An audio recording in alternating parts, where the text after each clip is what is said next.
ગાયકના આજના એપિસોડમાં મારે વાત કરવી છે ખૂબ સુંદર અભિનેત્રીની, એક એવી અભિનેત્રી કે જેમણે માધુરી દીક્ષિત શ્રીદેવીના દબદબા વચ્ચે પણ પોતાની જગ્યા બનાવી. બોલિવૂડમાં જ્યારે શ્રીદેવી માધુરી દીક્ષિતનો દબદબો હતો, જ્યારે આ બંને સ્ટાર્સ સુપરસ્ટાર્સ વચ્ચે પોતાની એક્ટિંગ અને ડાન્સના જોરે જે અભિનેત્રીએ પોતાનું એક અલગ ફેન ક્લબ બનાવ્યું, એ અભિનેત્રી એટલે મીનાક્ષી શેષાદ્રી. હીરોની રાધાથી લઈને દામિનીની કડક ન્યાયની લડાઈ લડતી સ્ત્રી સુધી તેમણે દરેક પાત્રને અમેર કરી દીધા. જેમણે 90s ફિલ્મો જોયા છે તેઓ મીનાક્ષી શેષાદ્રીથી પરિચિત છે અને 1996માં તો તેમની સુપરહિટ ફિલ્મ ઘાતક આવી. એ વર્ષે તો કરોડો દિલોની ધડકન. બોલિવૂડમાં જેમનો દબદબો એ સમય કહેવાતો હતો, જેમણે પોતાની એક અલગ જગ્યા બનાવી હતી, એ બાદ રહસ્યમય રીતે ગાયબ થઈ ગઈ. કરિયરના શિખર પર હોવા છતાં તેમણે માયાનગરીમાંથી કેમ ગાયબ થવાનું નક્કી કર્યું, અથવા તો ગાયબ થઈ ગયા, કેમ માયાનગરીને કાયમ માટે અલવિદા કહી દીધું, આ બધા જ સવાલોના જવાબ તમને આજના એપિસોડમાં મળવાના છે. પણ શરૂઆત કરીએ મીનાક્ષી શેષાદ્રીના નામથી, એમના જીવનની કેટલીક મહત્વપૂર્ણ બાબતોથી. તો જે મીનાક્ષી શેષાદ્રીને આપણે મીનાક્ષી શેષાદ્રી કહીએ છીએ, તેનું સાચું નામ તો છે શશિકલા શેષાદ્રી. અને તમને નહીં ખબર હોય, માત્ર 17 વર્ષની ઉંમર હતી કે જ્યારે તેઓ મિસ ઇન્ડિયા બન્યા. એ સમયે વર્ષ 1981 નો હતો. એ પછી તુરંત જ 1983માં સુભાષ ઘાઈ એક ફિલ્મ બનાવે છે, હીરો. અને આ હીરો બ્લોકબસ્ટર સાબિત થાય છે. આ હીરોએ મીનાક્ષીને પણ રાતોરાત સુપરસ્ટાર બનાવી દીધી. મેરી જંગ, શહેનશાહ, ઘાયલ, જુર્મ, દામિની જેવી એકથી એક ચડિયાતી ફિલ્મો તેમણે આપી. અને એ સમયના બોલિવૂડના તમામ મોટા સુપરસ્ટાર્સ અમિતાભ બચ્ચન, જેકે શ્રોફ, સની દેઓલ, ઋષિ કપૂર, આ બધાની સાથે તેમની જોડી એટલે સુપર હિટ.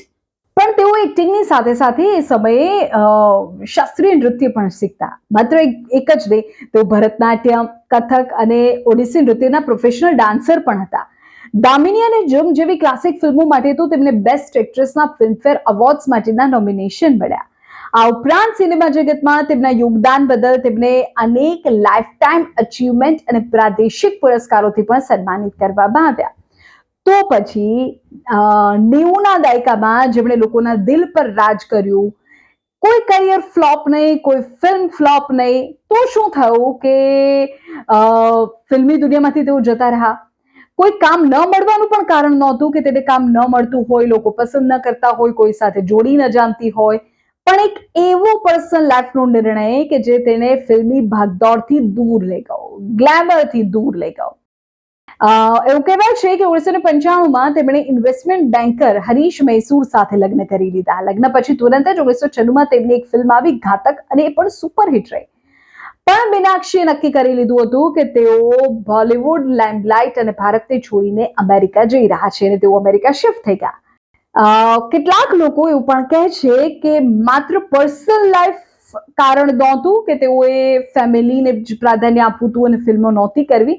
લોકો એવું પણ કહે છે કે રાજકુમાર સંતોષી સાથેના વન સાઇડેડ લવ અફેર અને વિવાદોની અફવાઓ પણ ઉડી, જેનાથી કંટાળીને તેમણે ઇન્ડસ્ટ્રીને છોડી દીધી. અત્યારે તેઓ છેલ્લા ઘણા વર્ષોથી અમેરિકામાં સ્થાયી છે. તેમનો પરિવાર છે, પતિ છે, દીકરો છે, દીકરી છે. છેલ્લા થોડા સમયથી તેઓ સોશિયલ મીડિયા પર એક્ટિવ થયા છે અને ત્યાં ક્યારેક ડાન્સના થોડા વિડીયોઝ મૂકતા રહે છે. તેઓ ત્યાં એક ડાન્સ સ્કૂલ પણ ચલાવે છે અમેરિકામાં, અને પોતાના નૃત્યના શોખને તેમણે જીવતો રાખ્યો છે. સોશિયલ મીડિયા પર ક્યારેક નાની મોટી રીલ્સ, ફોટોઝ, વિડીયોઝ તેઓ મૂકતા રહે છે. પણ જ્યારે પણ તેઓ આ ફોટોઝ, વિડીયોઝ મૂકે ત્યારે તેમના ફેન્સ તો એક જ સવાલ પૂછે કે દામિની જેવી એક્ટ્રેસ બોલિવૂડમાં ફરી ક્યારેય ન આવી, કેમ આ દામિની મીનાક્ષી શેષાદ્રીએ બોલિવૂડને છોડી દીધું? બોલિવૂડમાં રહ્યા હોત તો લોકોના દિલ પર હજુ વધુ રાજ કર્યું હોત તેવું લોકો કહે છે. પણ યસ, એ હકીકત છે કે તેમણે છેલ્લા 25 વર્ષોથી ફિલ્મી દુનિયામાંથી ગાયબ થઈ ગયા છે. અને 90ના દાયકામાં જેમણે ફિલ્મો જોઈ છે તેઓ મીનાક્ષી શેષાદ્રી તેમના કામ, તેમના અભિનય, તેમના નૃત્યને જાણે છે અને ખૂબ પસંદ કરે છે. તમે ક્યારે કોઈ તેમની ફિલ્મ જોઈ છે કે નહીં, એ કમેન્ટ કરીને મને કહો. અને શું મીનાક્ષી શેષાદ્રીએ ફરી કમબેક કરવું જોઈએ, ભારતમાં આવવું જોઈએ? હજુ પણ જો ભારતમાં તેઓ આવે તો તેમને લોકો પસંદ કરે. તમારું શું કહેવું છે? કમેન્ટ કરીને કહેજો. ખાયા